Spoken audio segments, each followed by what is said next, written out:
professionalism. You see the elevation of the craft. Yo, we're very, very excited to have you all on here to be joined by really some of our foremost thinkers, uh, old friends, comrades. We're very, very, very honored to have Dr. Lindsey, Dr. Morgan. Listen, you see the okay. Was that me? Was that a that was me in the Matrix? It was okay, but listen, we're so excited, incredibly honored to have each and every one of you all here to join us. This is our first mass call of the year. Our first mass call of the year. I just saw in the chat. Okay, I just want to make sure that you all can hear me. Okay, I'm making sure. And this is an important one. It is March, and we have an awesome conversation planned for you all today. If you all have been on our mass calls before, you know how they run. Hopefully, you've seen an evolution of it. Oh, I need some. Okay, that's a little bit better. And hopefully you all will see the evolution of it. We have good Dr. Akun Dayo, our Director of Political Education and Culture, who is now shepherding each of our mass calls. And out of anything, more than anything, I hope you all feel the joy and excitement we are to be once again in virtual space with one another, and to be with you. Okay, I'm more visible when I'm leaning forward. Okay, but you all know how our mass calls always get started. And so we start them off with our values. Our values are the backbone of our organization. They were the first thing that many of you all saw when you heard of Black Men Build. We have thousands of brothers and sisters who have signed on to our value statement. And today, to read our values, we have our comrade Nisha out of Milwaukee, our lead organizer out of Milwaukee, who's going to do our value statement.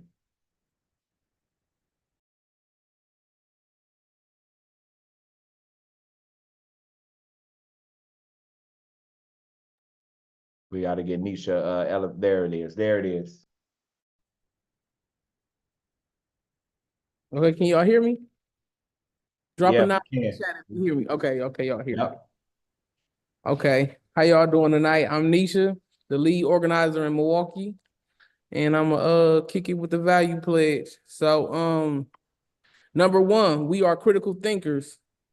2, we are curious about this moment. 3, we are coming together to take an active, responsible role in freeing our communities. 4, we are transforming to meet the moment. 5, we are bonded with Black women and Black people in the fight for true freedom. Black people who choose to fight for the enemy or use our struggle for personal and financial benefit need not apply.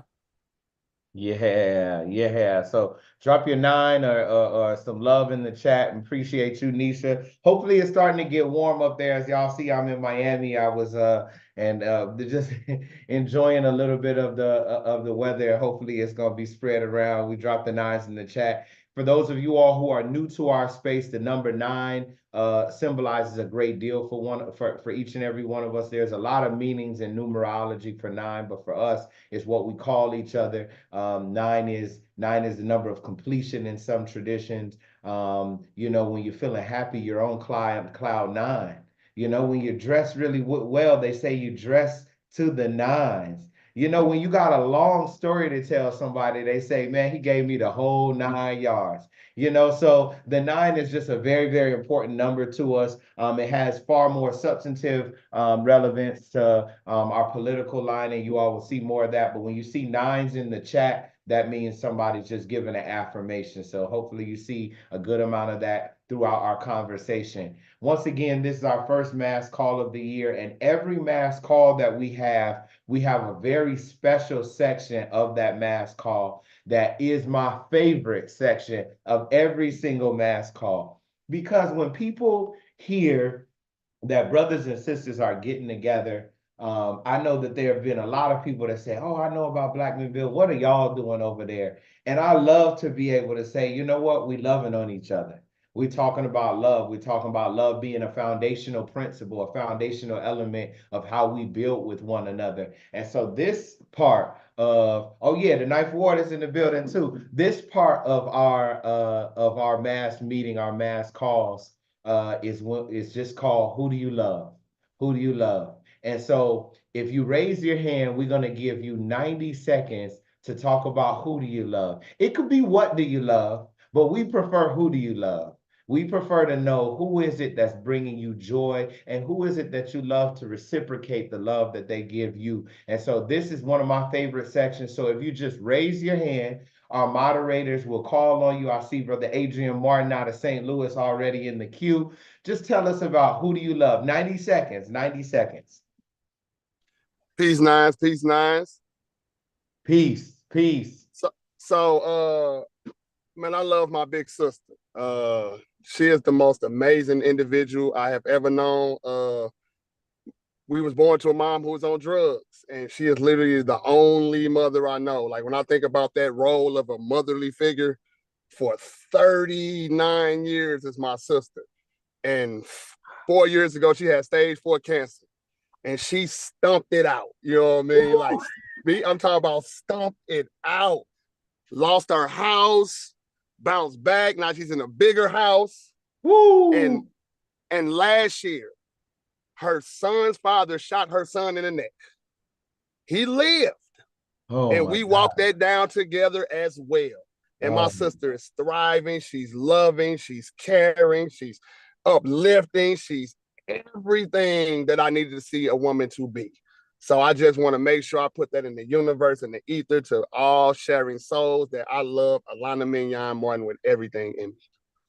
Oh man, Adrian, man, you're a wordsmith. Look, that was beautiful, man. You know, in church they say that was a setback, but it was a setup for a comeback. Man, when I tell you, man, I'm talking about you can't take me nowhere further than where I'm at right now. This is the worst I'm gonna ever be because I done seen too much of God through my sister. Oh my goodness, man. Thank you so much. We give love to your sister to keep surviving, keep thriving, keep inspiring. I can't wait to meet her. Absolutely. That's beautiful, man. Thank you for kicking us off. We got 2 more hands in there. And thank you for all the work that you've been putting in as well. I can't wait to sit down with you. All right, you call on, I guess I'm calling on Brother Gabriel Bryant. Go ahead. Who do you love? Peace, peace, peace, everybody. Peace. First of all, I want to give much love to my mother and my stepmother. You know, being able to grow up with both the mom and the stepmom, it's like you get like double the joy, double the happiness, and double the, checking in. Like you better be snatched up, right? So I want to thank, my mom for her strength, my stepmom for her resiliency, my mom for her laughter, my stepmom for her always up early and late, those kinds of things. And lastly, Brother Phil, I always say this. I want to thank our dear beloved brother and political prisoner, Mumia Abu Jamal, Yes. who will be 70 years old next month, April 24th. And so thinking about all of our, brothers and sisters who are locked up behind the walls, behind the cages, Mumia Abu Jamal, who's given so much to all of us to do this work. So he turns 70 April 24th. So I'm always thinking about him. Peace. Peace, peace. Man, that's beautiful. And Brother Hiram always says, no revolutionary movement has left its people behind the walls. And so if we deign or we aspire to be considered revolutionary in this time, we can't forget about our sisters and brothers and folks behind the walls, even to this day. So thank you for that. Do we have any other people who want to talk about who they love? Okay, Anthony L.M. Brown. Who do you love? Who do you love? Truly, I want to give it up to all Black people. It's real simple. We have, over the history, we have rediscovered our history. We have came to each other again. We constantly getting separated, but we constantly find our way back in love. The movement that's constantly built against us, we constantly tearing down walls. Shout out to the women for the Women's Month, also as well deserved, because they lead in the forefront. Love what y'all doing. We always got somebody individual. No shade to nowhere. I love my people as much as everybody should, but I just want to just really give it up to all Black people right now across the world, because it's a movement and it's building. Thank you, thank you for that. Ashe, thank you, thank you. Um, do we have time? Will whoever is these last folks that I see, we'll have time for those, and then we're going to transition into our very important conversation. We have Damien Rochester, who was on. Who do you love, Damien? And Damien, you'll be our last person. So man, it just better be so much love in this. All right, bro. You know what I'm saying? Like, so as you guys know, right? Um, Putin, he opened the vault and is showing that our Messiah is black, right? But this is Oh, something that we've always known as Black people. Hair like wool, feet like brass. So it's nothing new to us, right? So I have to like honestly shout out the Messiah, you know, Yahusha, who the world's called Jesus. I have to shout out, you know, Elohim, God, because honestly, as you can tell, there has been a smear campaign against Blackness since the inception, right? And so it's so powerful that even in the midst of everything, the spirit of Yahusha is still with his people. We've been through so much, and we are a spiritual people. We are a chosen people. And I think it's because of that we're able to come together in spirit. So when we say even peace to the nines, I did so much research on that, you know, because I'm in a numerology and stuff like that. But I also wanted to understand, like, okay, well, what does this effectively mean to us as a people and individually as well? And it just ties itself with the creator. You know, there's a lot of love and there's a lot of um, completion for a new stage and evolution. And I think that's what's happening globally to us as a people, especially with all these truths that's coming out about who we are. So it's very special. So you know, I love my father. I love my creator. And it's because of him I can see myself in us, you know. So by loving him, I love us. amazing, amazing. We appreciate it, and there's no greater love. So thank you very, very much. Thank you for each and every one of y'all. If you want to continue to show love and drop love, the love that you have for an ancestor or a person, anyone in your life, feel free to do that. I didn't go over our agreements, but I want to make sure as we transition into our very important conversation that we uphold those agreements that we have here. We want to make sure that we stay on subject. We want to make sure that the conversation that we're talking about here on the screen is the conversation that we're seeing in the chat. Feel free to let your intellectual mind or your heart flourish in the chat. But as we say, you know, if you have a new Bitcoin or something you wanna peddle, this might not be the call for that, and definitely not this conversation. So you want to hold off on that. Stay on the subject is very, very important, especially this subject today. We want to make sure that we stay respectful. We can disagree without being disagreeable, and this body will bend, but it will not break. And so we want to be able to have a discourse here. We say that once again, we are critical thinkers, and so we want to create the space for each and every one of us to debate and go back and forth, but not at the expense of the brilliance that we're about to have from Drs. Lindsey and Dr. Morgan and Dr. Ekundayo. We're naming it and claiming it, my brother. You're on the path.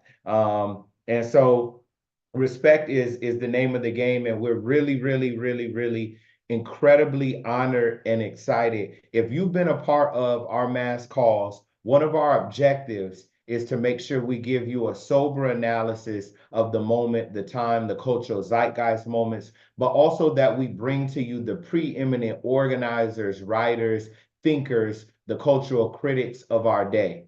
And I would like to say that we continue. You know, we 30 for 30 right now, because who we have to start off this year are folks that have engaged with the question of Black liberation through a Black feminist lens, the entirety of their careers. I met Dr. Lindsey, it would have been 11 years ago. in Ohio. It would have been, I know it was Super Bowl weekend. I know that because I missed it because I went up there. I was there, and I know it was very, very cold up there at Ohio, the Ohio State. And I just want to say it was an honor to meet you then and to continue to follow in Dr. Morgan, to continue to know and be edified by your work, not just in the written word, but the way that you communicate, where you make it plain. Malcolm used to say, make it plain. And so we're honored to really be able to sit at your feet today and engage in a discussion with you. And we're all blessed to be able to have our brother Ekundayo be able to shepherd us through this conversation that we're going to have on solidarity with Black women and girls. As you already heard, each and every one of you all saw and heard, our values, we're bonded with Black women and all Black people in the fight for true freedom.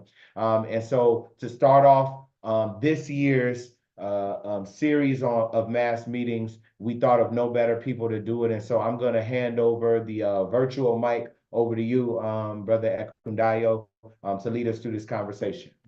Yeah. Peace, y'all. Peace. Man, Phil, you be the energy, boy. Just the pulpit, the virtual pulpit, you know. God's grace is shining on you, and it shines on us, man. Much love. Reverend Doctor. Yeah, again, my name's Ekundayo, he, him, and yeah, much gratitude to be in conversation with someone I call a friend, a homie of mine, right? Dr. Treva Lindsey, and her close friend, right? A cultural groundbreaker, Dr. Joan Morgan. I'm super excited for the time that we have. We don't have a ton of time, so I'm gonna get to it. And I know that we could talk for a while, but I do want to get to it. And I want to start by, for those that may not know y'all, I want to read your bios. I know sometimes people feel some kind of way about bios, but you know, I want to give y'all flowers. And so I want to read y'all's bios. Y'all put in the work, so it reflects that. And so I'm with deference, I'm gonna start with you, Joan. So Dr. Joan Morgan, born in Jamaica, raised in Bronx, New York, is an award-winning feminist author and a graduate of New York University's American Studies PhD program. Currently, the program director for the Center of Black Visual Culture at NYU Institute of African American Affairs. A pioneering hip-hop journalist, Dr. Morgan coined the term hip-hop feminism in 1999 in her book, when her book was published, the groundbreaking Chicken Heads Come Home to Roost. I read this book with my sister when I was in middle school. She put me on if I'm doing a shout out, my big sister is the reason why I'm actually who I am in a lot of ways, especially intellectually.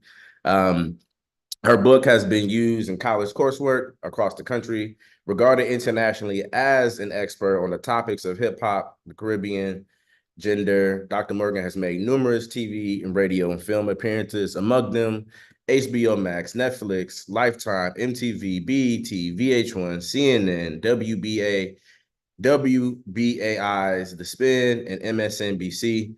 Dr. Morgan has been a visiting instructor at Duke University, where she taught the history of hip-hop journalism, a visiting research scholar at Vanderbilt University, visiting lecturer at Stanford University Institute.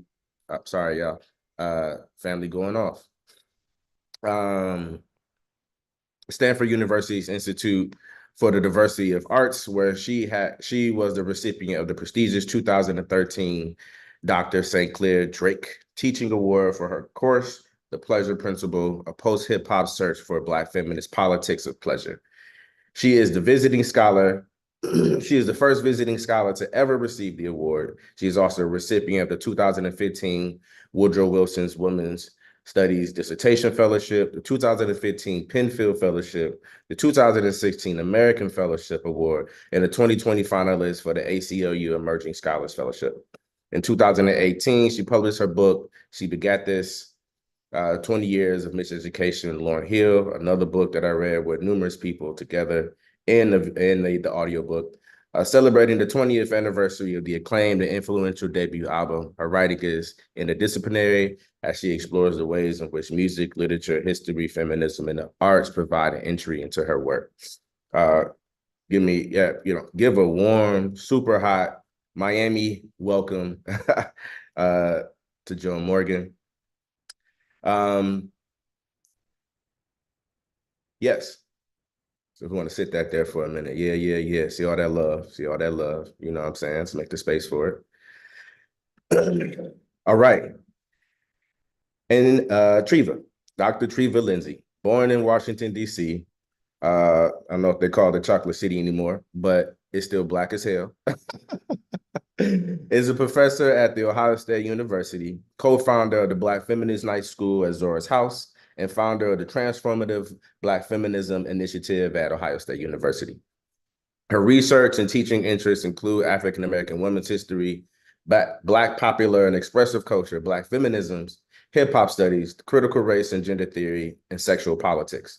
Her most recent book, America Goddamn, Violence, Black Women, and the Struggle for Justice. If you haven't read it, get that shit today.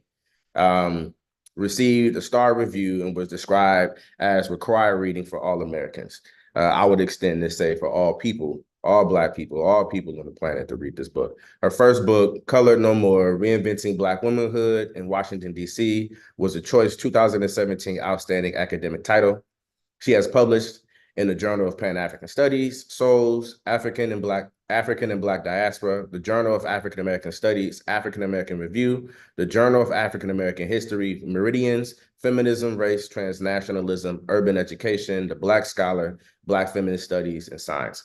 She is a recipient of several awards and fellowships from the Woodrow Wilson Foundation, the Social Science Research Council, and the Andrew W. Mellon Foundation.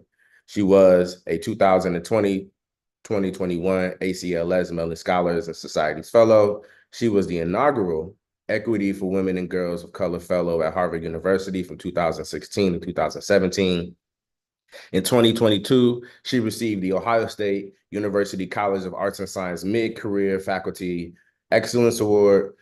Dr. Lindsey also writes for and contributes to outlets such as Time, CNN, Al Jazeera, NBC, BET, Complex, Vox, The Root, Huffington Post, Pop Sugar, Billboard, Bustle, Teen Vogue, excuse me, Grazia UK, the Griot, the Washington Post, Women's Media Center, Zora, and Cosmopolitan.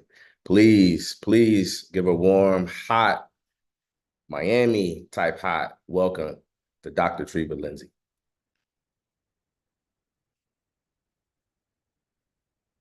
I know that's a mouthful, but it's worth it. These are some really dope women, dope people in general. I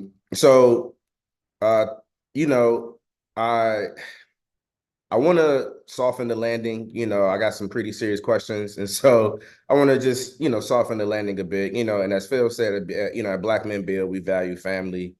We value village. We value brotherhood. We value community. And so y'all are close friends. Maybe we start with let's talk about your sisterhood. How did y'all, this is more podcasty, but it's fine. Yeah, talk about, maybe share a bit about y'all sisterhood. It's for those that don't know, for me, I see it from up close and mostly afar, and it's a beautiful thing. And so, we'd love to kind of start there. I'm gonna let Treva start because she swears that I didn't like her when I met her. I mean, I could start there. I got Joan's book from someone in college, an advisor who was like, you need this. And so I read her. I fell in love with her before I knew her. She is one of the reasons that I embraced feminism. I think a lot of folks in my community growing up, I think my practice prior to that point was definitely feminist, but feminism felt like white women shit is how I would have framed it at that point in my life. And so reading a book where I saw myself, I saw my sisters, I saw what was possible as an analytic, what was possible in terms of culture meant a lot to me. So Joan was my friend in my head before I actually got to meet her, which would be years later when I was the advisee of her first best friend in the world, Mark Anthony Neal, amazing scholar and just wonderful human being. And I was so excited. I'm like, this is perfect. I'm gonna meet her. We're gonna be on a panel together. I'm gonna be super brilliant. And she's gonna be like, yes, sis. And then we're gonna be friends and we're gonna travel around the world. Like I had it all in my mind what was gonna happen when I met her. And we did the panel. I thought it went really well. It was just so much synergy. And after I'm like, hi, it's so wonderful to meet you. She was like, it's really nice to meet you. You did a wonderful job. And she walked away and I just knew in my mind that I had blown it. I had said something stupid to this woman who meant everything to me. And that is how I processed it. Let me be clear. That is how I processed it. I will concede that point. And so I was so concerned that I had messed it up. Thankfully, that is not what happened. Eventually, I graduated from grad school. Dr. Morgan started graduate school the year I finished graduate school. And we just developed a friendship that was rooted in feminist practice, that was rooted in love, that was rooted in pleasure and joy and pushing each other and thinking with one another, loving on one another. So even outside of the work, that's my sister. That is my family. My mama loves her. My late father loved her so deeply. So that work, we work together, we collaborate all the time, but what's most genuine is that I get to see that feminist practice show up in real life, in the way that she loves us, in the way that she loves Black people, in the way that she loves the people around her and fights for them through her work, through her words. Her words are some of the best to ever do it in that pen game. So that sharpening of one another and that practice. And for me, meeting someone whose practice aligns with the image that I constructed in my head from their work is top tier, right? It's top tier, because that's not always the case. I've met a lot of my folks who I admired, and I see a disconnect between their politics, their writing, and how they actually show up in the world and move through the world. And when I met her, I learned more about my feminist practice and my commitment to liberation in that relationship. Okay, now I regret letting you go first because I don't know how to follow that up. It wasn't that she was all of the things that she thought would happen at that first meeting really did happen. I just needed her to not be my oldest friend's grad student because it just wasn't an appropriate connection at that point for me to be like, hey, come spend a night at my house. So let's go to Italy. Let's go. So I was just waiting for her to, like, graduate and grow up and become all of the amazing things that Mark Anthony Neal had been telling me you were, and that I got to see on that panel, but she was just impatient. And so she dismissed it as me not liking her. And I just was like, not trying to cause my homie any problems. And it actually, when we first started becoming close, Mark did have some problems. He was like, oh, so y'all are just gonna travel the world and spend the night at each other's houses. And okay. And I say to Treva, you might want to call your advisor. I think he's feeling a little left out. But we've since balanced it out. I mean, I'm pretty sure I wouldn't have gotten through grad school if I wasn't friends with Treva. I did not enjoy grad school at all, as anyone who is in relatively close proximity to me will tell you. I really was mad at everyone who told me to go. And then said things like, oh, but nobody enjoys grad school. I was like, no, y'all didn't tell me that before I applied. But I didn't enjoy the academy in very specific ways. And so being able to build these friendships that were based on really so much like just my own friendship practice. Like it's fine if you're introduced to who I am through my work, but we have to get that past that very quickly if we're going to be friends, because those are two, people who admire your work, and then friends, your people are not necessarily the same category for me. But being able to build the kind of relationships with Treva and Brittany Cooper, Kyla Story, that's really built on a kind of accountability to each other, a sort of inherent implicit promise to show up for each other, to be there for each other. But also, it's an intellectually rigorous friendship. Like, someone wrote iron sharpens iron, and it's absolutely the truth. Like, we're not afraid to go toe to toe as we explore certain things. And particularly for me, for my graduate work, there wasn't a whole lot of precedent for the things I was writing about. As a matter of fact, many of the books that I actually needed to write my dissertation were being published while I was still in grad school. So it took someone like Treva to, not even my advisors really could say they were versed in it because it hadn't been written yet. So it really took someone like Treva to just be an anchor and a beacon and say, it's there, the work is there, this is viable, and no, don't drop out, don't turn over tables, don't be like Jesus. I had a couple of moments like that to get me through. And she's family. Like, she and my brother's close. My mother adores her. She is my son's auntie, like, very much so. There's certain things I'll just be like, call your Auntie Treva, I don't want to deal with that. And I'll just send her a text like, nephew's about to call you, I don't want to deal with that. And it's really great. But I think if I had to put it really simply, we show up. We show up. Yeah. Thank y'all. That's that's beautiful. I'm glad we started there. Yeah, and I'm glad y'all are open to sharing. Because we need, our people need models of this level of friendship that's beyond work. In movement, our relationships can really just stick in struggle, only about struggle. And that's not what it's really about. It's about finding more about humanity with each other. And that can happen through struggle, but a lot of times it stays only in struggle and movement.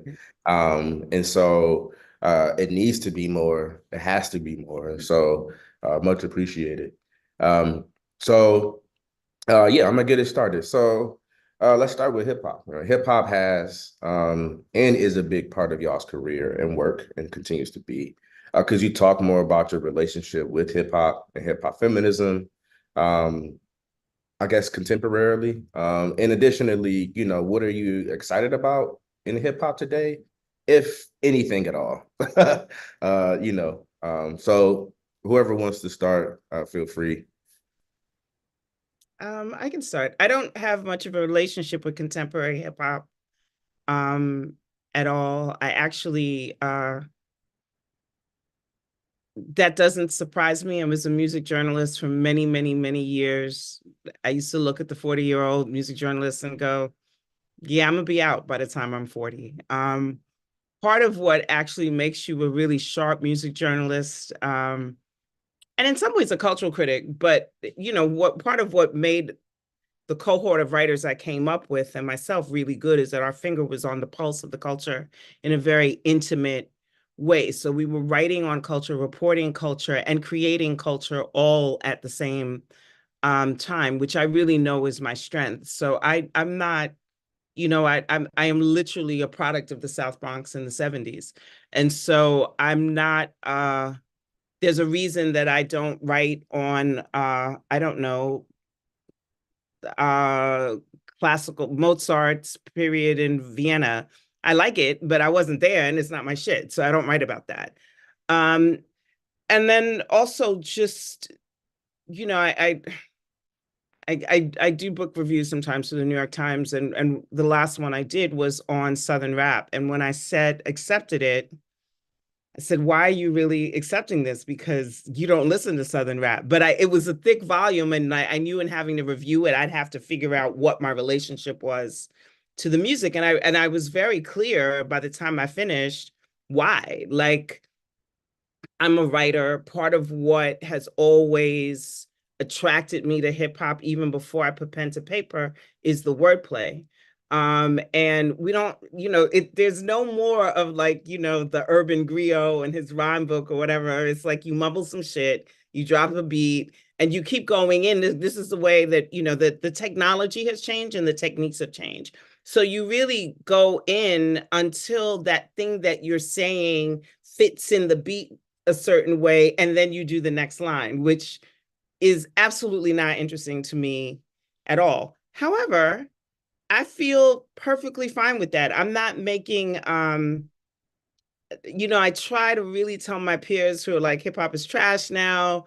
They're not saying anything. And I'm going, yeah, but every single one of us is nostalgically attached to the music and the eras that we came up on, right? So I always expected, I mean, I'm going to be 60 next year. I've always expected that the music that, I don't know, 22-year-olds are making is probably not going to be what's interesting to me. However, we started with Little Sims, who I absolutely love. So there is that, there are those moments and those people that like draw me back in and remind me what I love about the music and the culture. But, I also go for music that soothes me. These are really, really, really trying times. And so if you're not feeding me in a particular way, there's just a lot of music out there and a lot of choices. So I tend not to go for music that doesn't feed me. Respect. Yeah, I mean, I'm almost getting to tapping out, and then little things bring me back in. Like hearing Rhapsody freestyle recently, and her project coming out. I wanted to throw things across the room, at how dope she was. Yes, rap is back. Kendrick calling out, like there's still moments in the rap game that interest me and stories that interest me.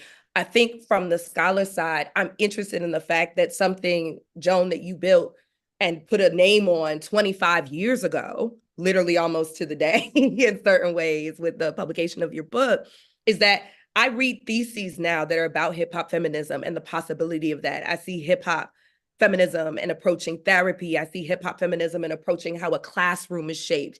I see people talking about fucking with the grays and the ways that we build and organize with each other. And so I see the possibilities in hip hop. For me, the most exciting parts about that are actually outside of the rap game itself, right?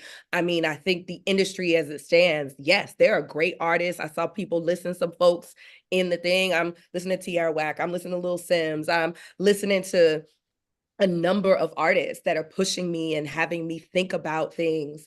But I also know that that's not where I feel like the most dynamic, radical, revolutionary hip hop shit is happening, right? You see it in the graph work in Rafa and Haza as things are happening in Palestine. You see folks who are using hip hop in spaces like Sudan and Haiti to talk about what's happening in their lives, to bring attention and to showing that. And I think about a hip hop ethos in terms of what that can live on as. But hip hop still has a gender problem. It still has a sexuality problem. We can look at the news cycle in the last week and get real about that shit, right? We could talk about Diddy. We could talk about Russell Simmons. We could talk about what levels of accountability and lack thereof are present here, right? We've been waiting for hip hop's Me Too moment, for a lot of us, and for a lot of us who have been in different ways engaged in the culture. And so I see the audacity that bringing rec that scholar Gwendolyn Pugh talks about in that emphasis that like, we're going to call this in, we're going to hold this accountable. I still love hip hop just enough to feel accountable to it being better. And that includes the rap game. I'm just there with it, but I am losing steam. I am losing steam with some of the things. Yeah. I'm gonna be 36 next month, and I'm already getting that like these young niggas, type like energy, like like really fed up, going back to like tried and true, what I know. So I absolutely feel that, but I think I'm sorry, can I just say something? Yeah. There's a really impassioned debate between whether or not hip hop is a culture or it's just a genre of music. Yesterday, because as my job, a program director, I put really interesting people together based on my own experiences. And the panel that we had was We Made You Look, hip hop's impact on Black visual culture. And those panelists were directors and writers and cultural critics and graffiti artists. And in the artists was Crazy Legs and Pop Master Fable and Reno and Drina photos of Drina De Niro when she was young, and Debbie Mazar in her Adidas tracksuit. So to the person who's saying it's just music, that's part of why I tap out, because there's a historical disconnect that disconnects what hip hop did to fashion, what hip hop statement was about Black style. Graffiti is absolutely part of hip hop culture. As a matter of fact, it precedes the music, right? So when we're talking about it's just a genre of music, that is really the after effect, the impact of 30 years of mass commercialization of something that started out so powerful, because it was never just the music. I mean, it was just never it still isn't just the music. It's never been that. Right. It is absolutely culture. And it is probably one of the most thriving cultures and the most imported culture, because Black music creates culture. It's what it does, right? And so we know that we could see our impact, not just musically, but on a global, international level, where, believe it or not, people actually still appreciate hip hop probably more than we do in the United States. Facts. I had to say it. Yeah, Facts. Yeah. Right on. Let's keep it moving. So this next question is for you, Treva. So I'm going to talk about your most recent book, America Goddamn, right? Violence, Black Women and the Struggle for Justice. One of the more powerful books I've read in the last couple of years. And so you lay out how Black women who have been both victims of anti-Black violence, but also leaders of the front line, right, are rarely the focus of Black freedom movements. In this book, where you have an analysis of this long violent history against Black women and girls, but also a continued fight and struggle, right? So somewhat of this duality. For those who have not read the book, could you tell us more about the historical and this contemporary analysis? Sure. Yeah, y'all going off in the chat. I love it. So I'll say America Goddamn was one of the hardest things I ever had to do. And I say had to, I felt compelled to write this project.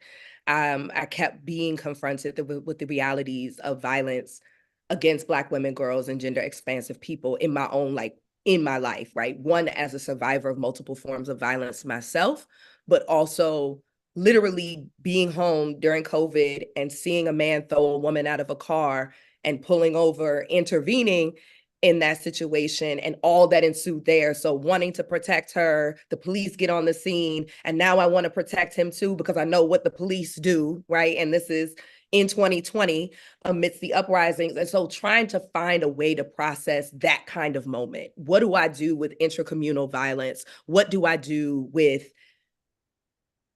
police violence? What do I do with the violence of the way that we're talked about, how we're regarded? So I wanted to have a space to think through this, to use the personal, to engage the political, and to use my training as a historian. And so the category of Black women in the Americas broadly, not just the US, that's my focus as a historian, but I want to be clear about the impact of the transatlantic slave trade and the making of Black woman as we understand it as this subjugated category is literally made through the extraction of reproductive and productive labor of Black women and girls, right? Yeah. It is in our wombs that we birth the wealth of a fucking nation, that we benefit not from, that we are harmed in so many ways by this, right? That we are the initial building blocks of racial capitalism. and in order to maintain that system, you enact violence in all of these different ways. That can be rhetorical, that can be policing, that can be medical violence, that can be the way patriarchal violence. All of these matter deeply in terms of framing this. So I wanted to take us back to the bowels of slave ships and thinking about plantations and experimentation that's happening on us, all the way up to the killing of Ma'Khia Bryan in Columbus, Ohio, which is where my book ends, right? I wanted to end where I was home. And I'd actually finished the book when I wrote that part of the book. It happened after I turned the book in, and I was like, I need to address this sister. I need to love on this sister. I need to be present with this sister in this book. And so I needed to map that. I needed to talk about that. When I first started writing the book, a Black woman was being killed every 21 hours. When I turned in the book, it was every 19. By the time it came out, it was every 17. And more recently, the most recent statistic is that 4 Black women or girls are killed every day. And so those numbers, right, it's gotten worse since I've been talking about this, like since I've been writing about this, since I've been researching about this. And we have Black women who've been at the forefront of these struggles to talk about violence, anti-violence struggles, liberation struggles. So I didn't want to only talk about what's happening to us, but what we're doing to mobilize around that loss of life, around the loss of self, the loss of community, the loss of connection to one another. And I think America Goddamn, for me, even as hard as it is, was my love letter to us to say, I see you. I see the level of violence that we're encountering, and I see you resisting. And I see that we need more people. And so I wanted to move that no one cares about Black girls. A lot of us say that, have heard that, like no one matters less than Black girls. No one cares about Black girls. But I was like, I care about Black girls, and I for damn sure ain't nobody. Mm-hmm. So it was important to me to arrest that vision and to say Black women and girls and gender expansive people have always showed up for us, right? We have brothers who have showed up for us, our sibs, but what we're saying is we need more. We're exhausted. We are dying. We are being killed. And we need everyone. We need all hands on deck, all genders on deck, and a liberatory vision that's inclusive of all of us if we're going to get free from capitalism, racism, imperialism, anti-Blackness, misogynoir, patriarchy. It's an all hands on deck project. Because until then, we're just dying. We're being killed. Yeah. I'm sorry, go ahead. You was gonna say something, John? No. Oh, okay, you lean forward like you was about to go in. Man, I got a follow up.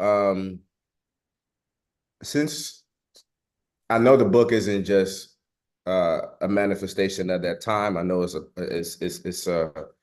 there's prior work, right? Prior experiences that lead up to it. I guess the question I'm leaning into, right? Like the book is almost a year and a half, 2 years now, in 2020. Yeah, time is flying. Since it's publishing, what has been the impact on how you think about your work moving forward? I know who I'm accountable to in a very different way. I wrote this book to be accountable to Black girls and women and gender expansive people, to Black people. And that's who my work is for, right? I have the privilege of being a full professor, so I don't have to write a book that does X or write this or do this thing. Like, I am writing for the communities that build with me. I'm not writing on their behalf. I don't get to write on behalf of Ma'Khia. I write alongside her.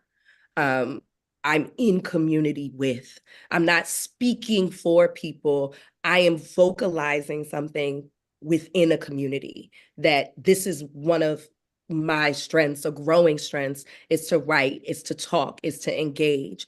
And so it has shifted my priorities in terms of accountability in all that I do. I was not ever distant from that, but I feel so deeply invested and accountable to that in everything that I do at this point. And I want to feel connected to those communities. I had to send that letter at the end of the book to Ma'Khia's family before I sent it to my editor.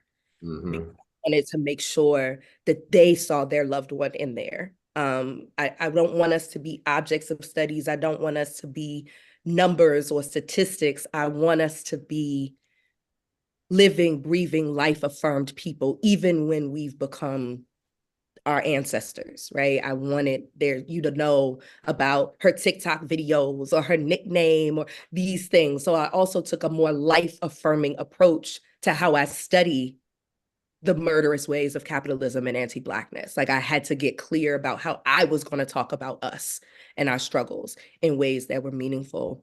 And building in community-centered spaces, Black Feminist Night School, Black Feminist Summer School, the kinds of things I want to build now are so deeply anchored in that. Yeah. I appreciate also, the Academy would say things, humanizing, which is dehumanizing. Dehumanizing in and of itself. Like I'm not claiming human, like we here, so we human. Yeah, and shit happens to us, and that's real. And it's I'm calling out the inhumanity of white supremacy. I'm calling out the inhumanity of capitalism. I'm calling out the inhumanity of imperialism. I'm calling out the inhumanity of patriarchy. Like that's what the work does. I want to call that up. I don't spend time humanizing Black people, right? That gets us away from the work, in my opinion. That gets us away from a thing because we've already defended the fact that something that white folks have done has dehumanized us. And I'm like, no, you inhumans, I have questions about your humanity and the way that you move and the systems that you've created and the violence you perpetuate in the world and what we've imbibed from that and the ways that violence nets out from each other, right? Like that creates a context in which dominance and violence are structuring logics of our world.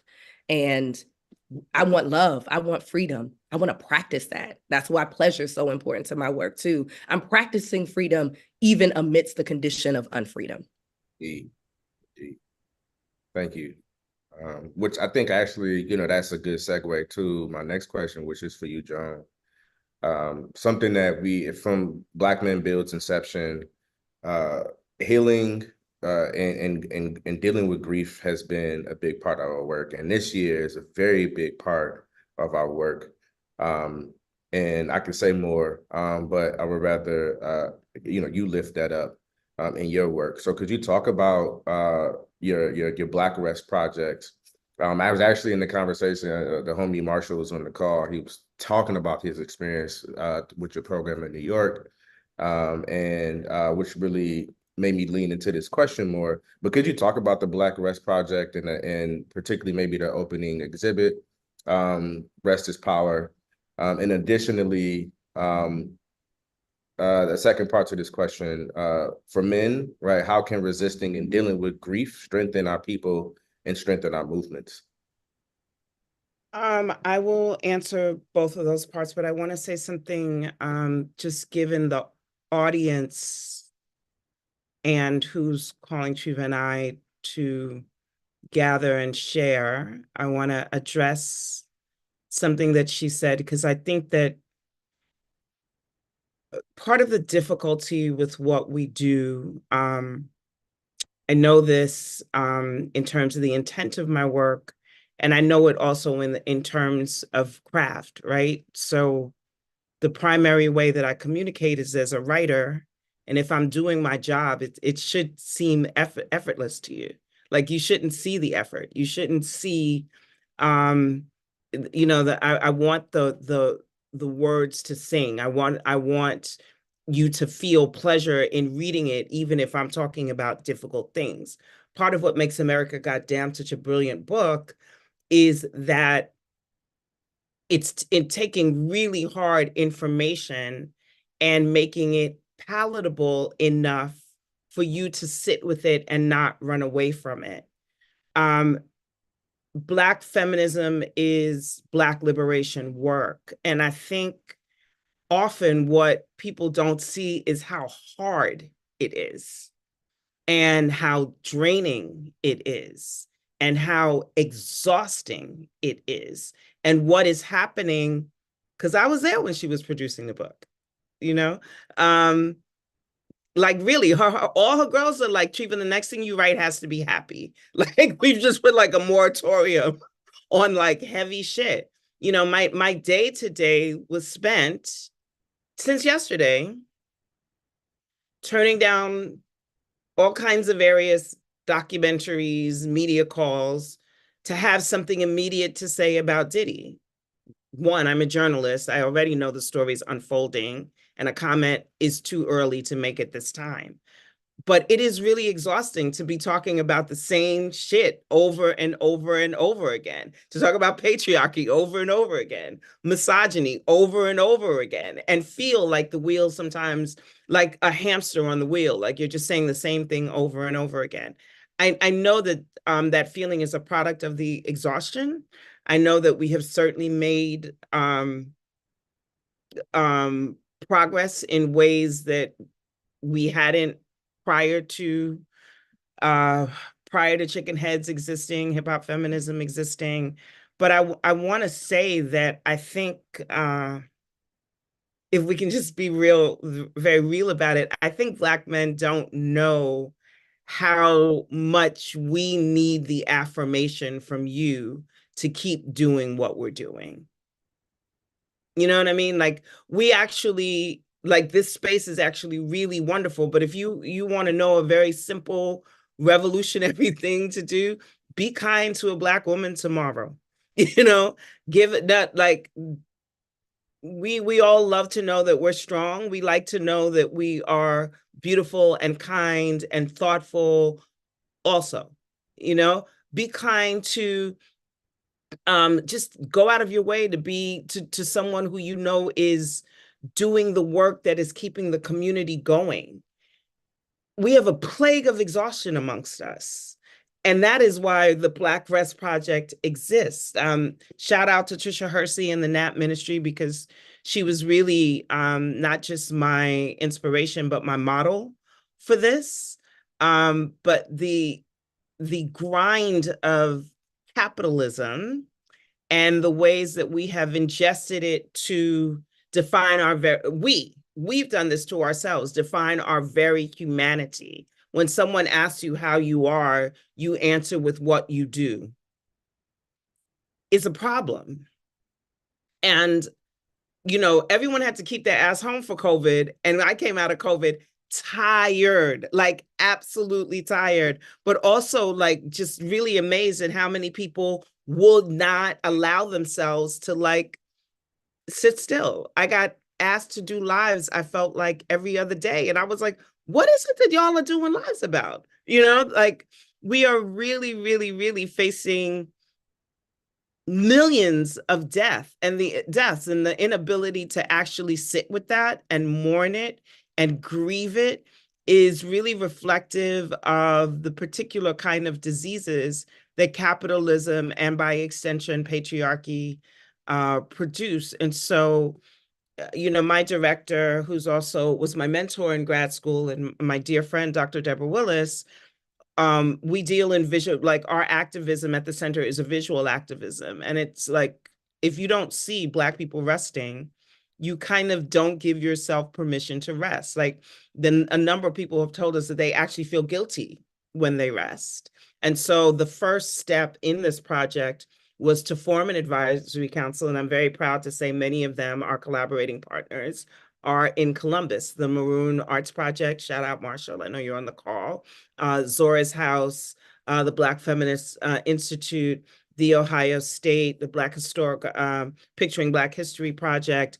I wanted, and we have collaborating partners in Miami. We have collaborating partners in Cali at UCLA, but I wanted a coalition of scholars, activists, artists, really thinking about and prioritizing rest for Black people as an act of liberation and frankly, resistance.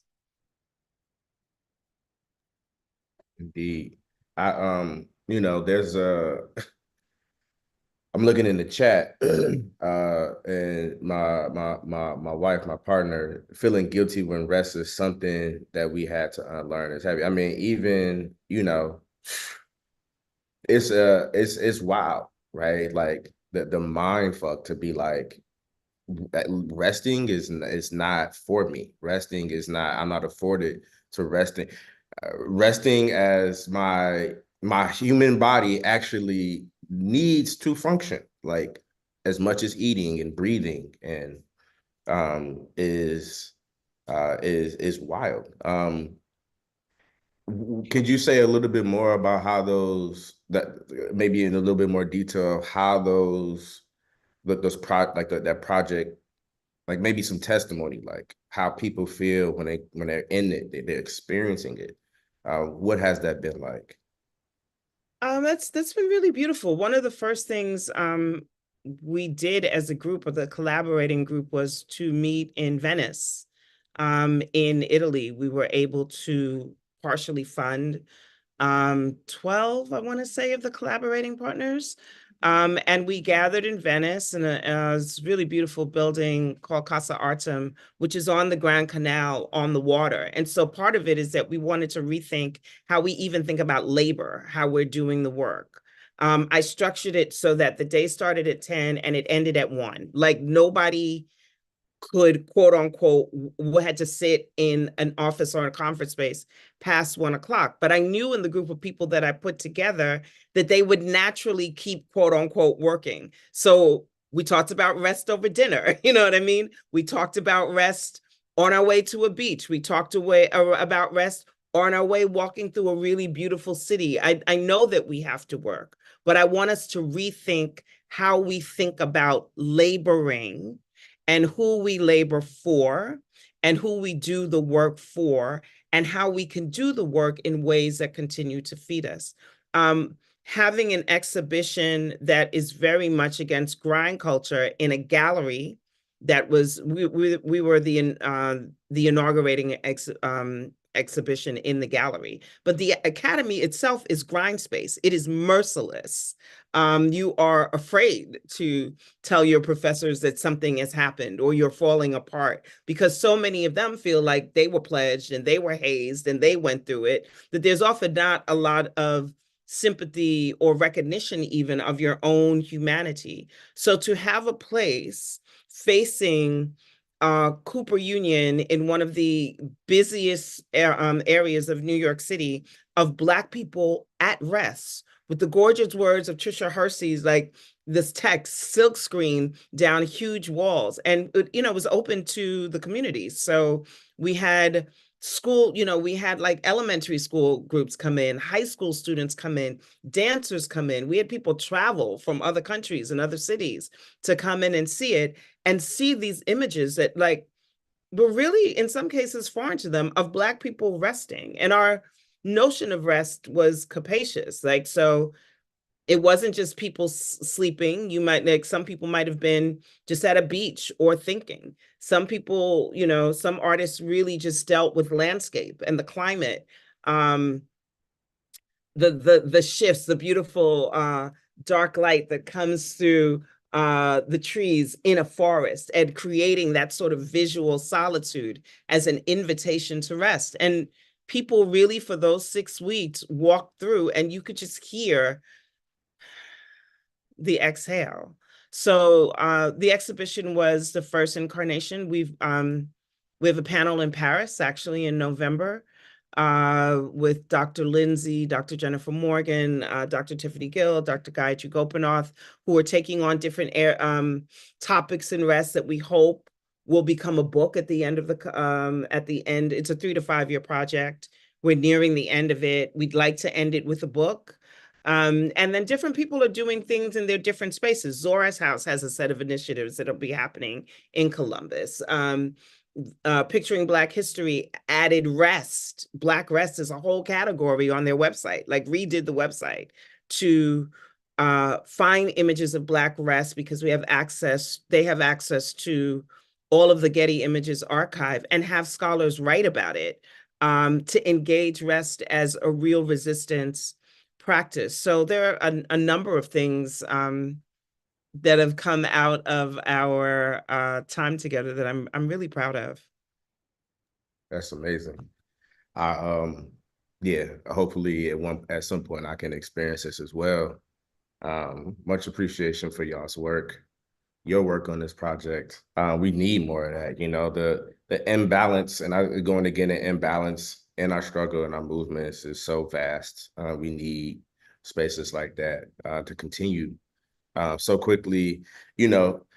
I'm in my mid-30s and I get called an OG. I'm like, damn, You know what I'm saying? But like that's just how it be when you burn out so quickly from being engaged in the work and you having the other tools to stay grounded. And so I said I'm Unc now. And so I want to move us into Q&A. I do have another question, but I do have some questions from folks that I want to get to. Also, I just add something in real quick, very quick. yes.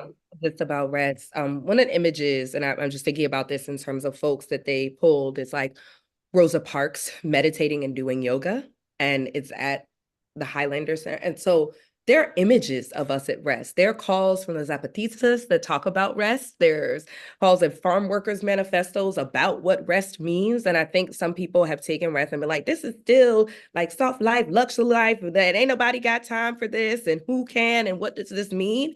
And I think what is so dynamic about this project that was started was like really asking us to be as capacious, as Dr. Morgan said, about rest, but also thinking about what are all the barriers that we want to break down that make rest improbable or impossible for people. Like that is literally an anti-capitalist struggle. And I think we have to be very intentional about naming that when people are pushing back against the call to rest. That's not a call to say that we suddenly aren't doing the work. We're saying we need rest fundamentally.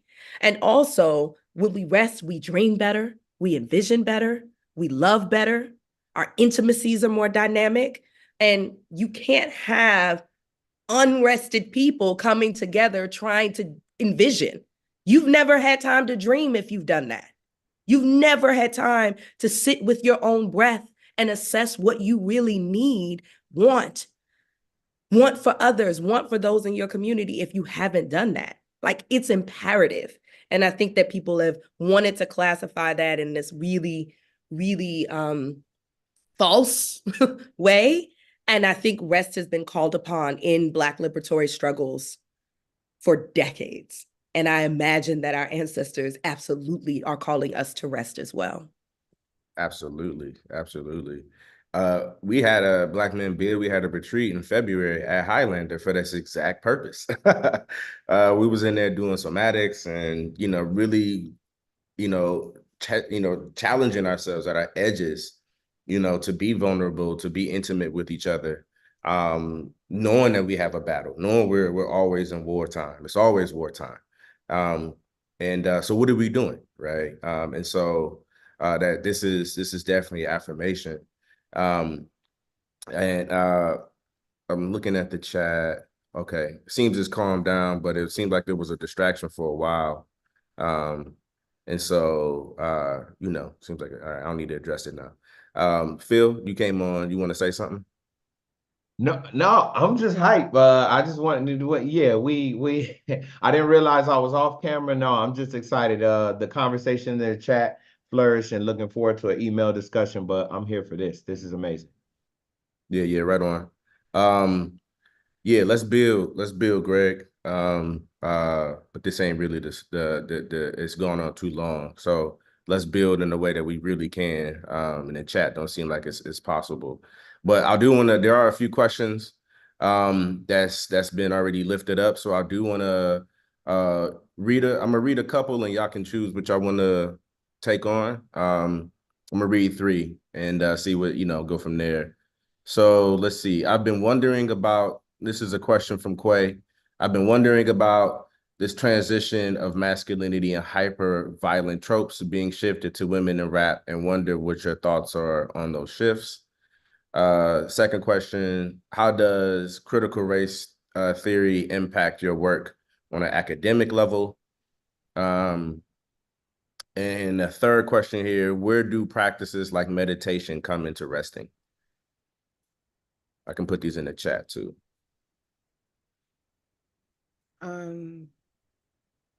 I want to acknowledge Ace's beautiful comment about his ancestor and never getting a chance to rest. This is why we look at rest. And Trisha in particular, who I should have mentioned, was our artist in residence for the semester who guided us through some really beautiful rest activities and rest talks. But this is why we think of it as a resistance strategy, even the ability, if it's something as simple, like you work a job where you just cannot, you feel like your boss owns all of your time, go to the bathroom and close your eyes for like 5 minutes. That is your resistance for the day. And we always say we rest because our ancestors didn't have the opportunity to. And it's when I saw that beautiful and also just heartbreaking comment that you made, it really reminds us why we do this work, is because rest is not something that you can put off. You know what I mean? Like, your body will literally break down. Like, we have seen cases now of Black women in academia be on stage and die on the job. Right? So this is not soft life business. This is life, and giving ourselves what we need to resist and to sustain, for sure. I'm not a fan of like toxic masculinity, no matter who's performing it. So it doesn't matter to me if it's like cisgendered men performing toxic masculinity, gender nonconforming, women, like whoever it is. Toxic masculinity is toxic no matter who embodies it. So I it, how I feel, that is in a nutshell how I feel about it. Like, we all like to have fun, and like talking shit is fun. Like, I want to make space for that in the music. But when it becomes your objective to embody a toxic masculinity because you believe that for commercial gain, that is how you're going to be put on, that's a problem to me, no matter who's doing it. Yeah, I second that very easily. I'm like, just the toxic in front of it, that should be a thing we moving away from, right? We want to not have toxic stuff. I don't think there's anything like really exciting about it or interesting about it. Like, but I feel like a lot of us, right, when I say patriarchy, I'm telling my students, we're all unlearning patriarchy. Like, I learned it in I learned toxic masculinity as an ideal. I learned it. So I'm still unlearning that too in my relationship. So I would be lying if I said there ain't some toxic shit I listen to that I'm like, oh, okay, like I have a visceral reaction to. But I'm also very aware. That's why I talk about patriarchy in the way that I do, because I want to continue unlearning it. I want to continue divesting from it. And that's all genders that need to be in that conversation. I think CRT, this to answer this really quickly, like critical race theory is the thing I can teach. I'm schooled to teach it. It's not really a part of my work. And I think now that we have this moment of like CRT and DEI that are all out there, and that every Black scholar feels compelled to defend or engage, who've never studied critical race theory, one, de-intellectualizes critical race theory and what it is, and people who study and understand it and use it in their work, who are critical legal studies scholars. And so I want to honor that on one hand. And often what they're just saying is, do you study, quote unquote, forget my language, nigga shit? That's what the question is, right? It's the moment recently when they're like, Baltimore's DEI mayor. And I'm like, you just wanted to say nigga, so say it, right? These have become the words that we use to do a certain thing, which evacuates the meaning from them. And so folks have evacuated the meaning of critical race theory to just talk about anything that has to do with racially minoritized people. And most people in academia who study Black people actually are not critical race theorists. Right. That is just a fact. Critical race theory, emergent from critical legal studies, from a body of scholars who are thinking through race as a category that is mattered in legal theory for various reasons and legal practices and have certain outcomes. So I want us not to fall prey to this idea that we have to suddenly defend or engage and think about critical race theory in certain ways that in fact diminishes the value of the concept and lets people off the hook for devaluing our concepts. Indeed. There was a third question in there. Yes. What was the third question? I'm so sorry. Yeah, yeah. So I'm actually gonna lump them together because this is our last question. We're coming up on time. There's a few questions about rest that's here. And I just selfishly I want to add Audre Lorde's quote. Obviously quotes are interesting because there's something before and after it. So to pull it out, sometimes can be out of context, but I think it's fitting here. Audre Lorde says, right, caring for myself is not self-indulgence, it's self-preservation, and that is an act of political warfare. So there's two questions here, specifically about meditation. How do we learn rest recovery practices that are autonomous or decolonized and not taught to us from the same apparatus, right, that controls us? Second piece to that, or a second part of that is, when it comes to rest, how do y'all go about trying to make sure that your rest is not overindulgent? Okay, so the second part of the question addresses what I'm going to say in the first part of the question. So anybody that wants to seriously engage this idea of rest as a resistance practice, you have to read Tricia Hirsch's book. And what's so critical about Tricia, not just because she is the Nat Bishop and the architect of this movement, is that you learn immediately that in order to rest, you have to do an unlearning. You have to do an unwedding to certain capitalist principles. You have to unwed yourself from this idea that I am what I make. I am how much I produce. If I'm not, you have to de-teach yourself the idea of measuring your worth through productivity. Like, Tricia and I are friends. So I asked her last year, I was like, because of the 50th anniversary of hip hop, and then also like Black History Month, I just was like, I was done. Like, I just thought I was really going to lose it. And so I said to Trisha, I was like, how do you survive Black History Month? She was like, I go on vacation every year. I do not do Black History Month. Now, for those of us who, for real, make a lot of our money during Black History Month, that is like a thought that is really like, wait, you do what? But then I thought it was like fantastic to have enough faith in herself that people were going to want her for the other 11 months of the year. And they do.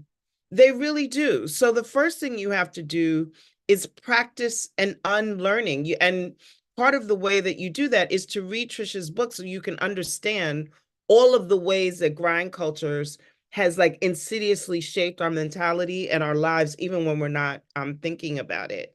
The idea of rest being overindulgent is exactly the kind of thing that you have to unlearn. It's like, if you need to sleep for 9 hours, you need to sleep for 9 hours. If you've gotten sick and you need to take a week off, your body needs to take a week off. Rest is as necessary as water and as food. And so the idea that you can be overindulgent in it is part of what we need to unlearn. And I also think a separation from like soft life stuff has to happen too, because I think a lot of people get confused with like rest is that I need to go on a vacation. I need to take a lot of pictures. I need to put it on the gram. Tricia actually advises against like organizing super expensive retreats, not like mine that was university funded, but one that's going to like hurt people's pockets in order to be there, because it's unsustainable, right? Like, she wants you to first learn how to take a nap.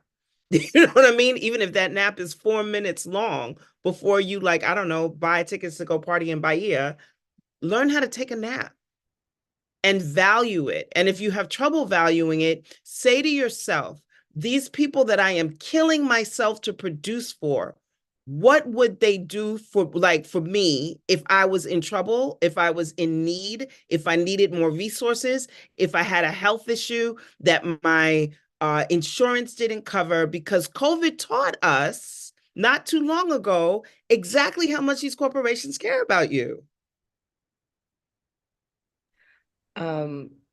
Yeah, I just want to, and I want to connect this to like our theme with this, like talking with and among genders and all genders, and doing this in this care of like what we are is accountable. When I think about being accountable to communities and I think about like mutual aid, for example, as one of the models that we use to show up for each other. If we can imagine rest in that model as well, right? That if I'm in community and accountable to certain spaces, right, there is a need for rest for all of us. So how can we do that in community? Like, how can we acknowledge that and affirm that? And it's easier for me to imagine that when I know that there's always folks doing this work. So there's also time for all of us to rest if we really are building and organizing in robust ways where we're not singularly important, right? This is part of ego. We're not so singularly important in the spaces that we occupy, that the moment that you need something, you can't address that need because you are singularly needed. That's bad organizing. That's bad mobilization. That's a bad model for collectivity, right? And so if you are part of organizations, collectives, initiatives, campaigns that are doing that work, and we all should be, right? We do this work in crew models, right?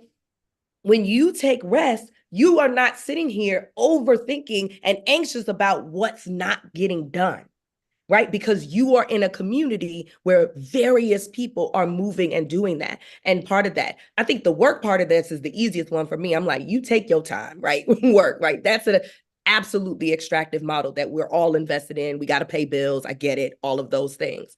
But I'm saying in these spaces like this, where are we creating space for us to take breath? And how are we building breath and rest into our organizing models, into our collective models, which requires that we don't focus on ego and individuals and the thing you do in the group. It's always the we, and the we demands that that we is rested. And I think we think of big things when we really could do some very small things. Like one of the things, because there are times when we have to work past our capacity because it just has to get done, right? Like I was sick of, I don't know, what was that, Treva? Like maybe 2 months ago, Yeah. as coming off travel, and also had 2 major speaking events, one at my own that I put together at my own university, and one that I had to travel for to do, and they were back to back. And I knew at the end of it that I was going to go from feeling a little sick to sick. So the first thing that Treva did was, when I finished, when she knew I could rest, was said, "Do you need me to send dinner to the house?" That's a really small thing, right?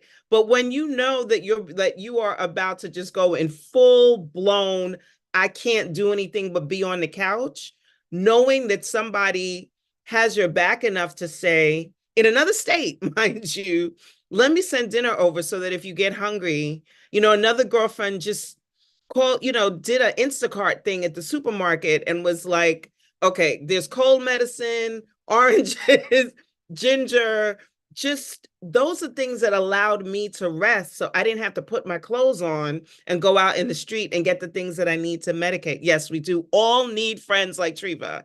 Absolutely, bar none. But I think that those are the things that when we think of rest as like this big thing, like dismantling capitalism is a huge thing. There are really small ways that we can do it in our personal lives and for the people that we love, if we're just present and attentive. And as Trisha Hertzi says, the thing that allows you to be present and attentive is if you are rested. Yeah. I just want to thank you both, Joan, Treva. Much love. I'm gonna pass it over to Phil to take us home. Oh, listen, before I do that, it's virtual. It's not DoorDash, Uber Eats, but we want to show y'all some love in the chat. So if you can drop in the chat some love for the brilliance, for the time, the dedication, the commitment, the love, the leadership, the support that has been exhibited in the lives and works of Dr. Morgan and Dr. Lindsey. Please, the time that they have given to us, knowing that they have a lot to do. I personally and we organizationally are deeply grateful to you all for the time that you all have given us today. I just want you all to know it. And I know we're going to talk to Dr. Ekundayo about other ways that we can show our love and appreciation to you, but we just want to say thank you for your time this evening. Really, watching you all, studying you all, following you all has provided a North Star and a light for so many of us. And we're going to take this with us. And we hope this isn't the last engagement that we'll have organizationally with you. And I hope it won't be another 10 years before I see you, Dr. Lindsey and Dr. Morgan. I'm looking forward to finding you somewhere where I can be in your presence or in that background you have on there, one of them. So thank you, deep appreciation for you and for everybody that's just been engaged in the conversation. We went a little bit left, a little bit right, up and down, all in the chat, but we came back home, and I'm looking forward to the continuing conversations that we're gonna have.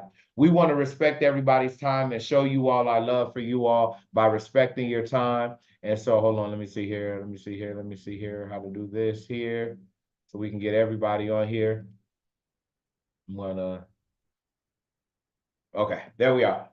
And so we're gonna bring our this first mass meeting, this first mass call to a close with a call to each and every one of you all, whether you were invited here, whether you saw it online, whether you're already a part of the hub. Black Men Build continues to be on the move here in year 4. We say it almost every election. We say it almost every year in the Western Empire, but this year, it's a lot of shit. The world is on fire. If there's something above fire, I think we're gonna hit that level this year in the United States and around the world. If you're not hearing the call, you're not paying attention. So whether it is to transform and continue this work of transformation inside yourself, getting to know your interior world, getting to know yourself, your relationship with the people that you love, your relationship with community, we need you to answer that call. If it is to take more action outside of yourself, outside of your home, outside of your neighborhood, and get involved in our neighborhoods, we want you to answer that call. Black Men Build seeks to be a political home for both personal transformation, political activation, and power building campaigns. To that end, we are going on tour this year. Black Men Build is going on tour this year. We're calling it the New Men Tour. If you've been a part of Black Men Build for many years, you know that one thing we always say is that new men must be born. It is an age-old concept within communism, within feminism, within the Bible. If you read the Bible, you got to be born again. We're talking about new men must be born. So it is a New Men Tour. So in a few weeks, we're gonna publicly, drop the dates of the tour. It won't be as big as Cowboy Carter's announcement, but we want you to know that we are gonna be in Miami. We're gonna be in Dallas. We're gonna be in Los Angeles. We're gonna be in Columbus. We're gonna be in St. Louis. We're gonna be in Detroit. We're gonna be in Raleigh, Durham. We're gonna be in New Orleans during Essence Festival. And we're gonna be doing massive men's circles in each one of these cities. Massive men's circles. We want to get 200, 300 brothers in a space together to do circles together. We believe that the circle is a foundational element of our work. And the circle is a transformative space. I know I've experienced it. I've been the subject of a circle. I've been a supporter in a circle. I've been a part of a circle, a benefactor of a circle, an initiator of a circle. Every role in a circle I've been a part of, and I know every circle I've left, I've been healed, I've been helped, I've been served, and I hope that we've also offered that to our people. And so look for us in a city near you, the New Men Tour. If you want to start a new hub in your city, and you want to start a circle in your city, all you got to do is connect with Berto at blackmen.build. We'll drop it here in the chat so you can tap in with us. And all information will be made available on our social media on the interwebs. We're hiring a content creator. If you haven't seen that posting on social media, I think we may have hours left, maybe, or a day for you to apply for that. But we are on the move. We are absolutely on the move, and we're grateful for each and every one of you giving your time, whether it's on the West Coast, Central, Mountain, Midwest, or on the East Coast. We're thankful that you came and you stayed on here almost now for 2 hours to digest, to eat, to sit at the table of our brilliant scholars and our sisters. And I hope you all feel the love. Go ahead and just drop your Cash App if you want in the chat as well, doctors. You know, if you want to make that public, you know, we could just make sure we send some coins, you know. But we're grateful to you all. I think I've covered everything that we wanted to cover as we bring this to a close. But once again, we end every call, every meeting with our chant: peace to the nines, love to the nines, power to the nines, all the time, all the goddamn time. I'm wishing nothing but warmth and love to y'all, peace and power to y'all, and we'll see you all next month. Thank you. Bye, everybody. So much love. Bye, everybody. Thank you. Thank you. Thank you. To the nines. Peace.